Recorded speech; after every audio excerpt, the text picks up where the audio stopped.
المركز عاد ببيع على تاجر، التجار بتبيع عاد لمعامل البطاريات بترجع بيرجعوا اللي بده تظبيط بظبطوه والتلف بتلفوه. يا لو عنده بطاريات سيارة، يا لو عنده بطاريات للدار. كلياتنا بنسمع هذا الصوت بحاراتنا بشوارعنا، نسأل حالنا هذا الزلمة بيشتري هي البضايع القديمة وين بيروح فيها ولعند مين بيبيعها؟ تعالوا نتعرف على خفايا هي المهنة مع بعض ونسأل العم كم سؤال. تعالوا. الله يقويك ويعطيك العافية، وقفناك عن شغلة. يعطيك العافية. كيفك؟ الله يسعدك. الحمد لله. طيب مبدئيا انتم شو بتشتروا؟ احنا بنشتري خرطة بطاريات مثلا نحاس، معادن. معادن الكاميرا هيك معادن يعني مثل النحاس مثل الالمينو، هي البطاريات اللي شايفها. ايوه تمام. طيب في منهم مثلا بيشتروا ادوات كهربائيه قديمه، في خزانات، في كذا سيارات عم تمشي. مزبوط. طيب هدول البطاريات انت بمهنتك كيف تستفاد منهم؟ هلا انا هي بطلع بشتريها انا. هلا اليوم عم ناخذ اليوم الكيلو ب 5000 واحنا بالمركز بنبيعها ب 6000. المركز عاد ببيع على تاجر، التجار بتبيع عاد لمعامل البطاريات بترجع بيرجعوا اللي بده تظبيط بظبطوه والتلف بتلفوه. تمام.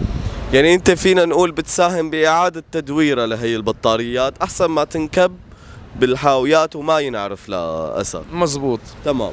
طيب انت فائدتك اليوم مثلا اذا ما عملت لك شي 10 بطاريات يعني ما بتزبط معك.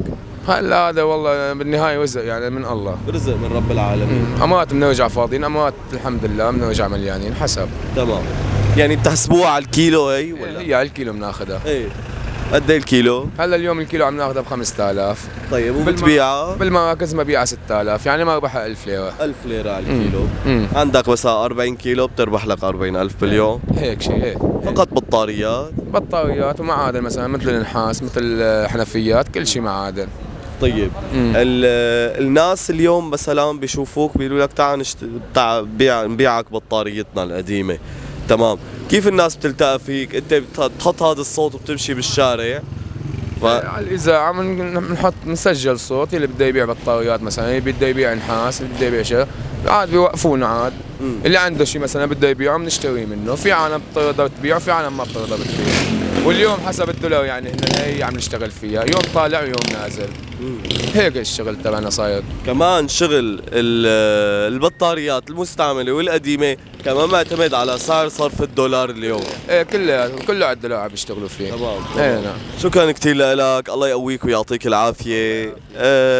مهم الواحد يكسب لقمة عيشه بلقمة حلال يرجع لعند اولاده. وعندك اولاد؟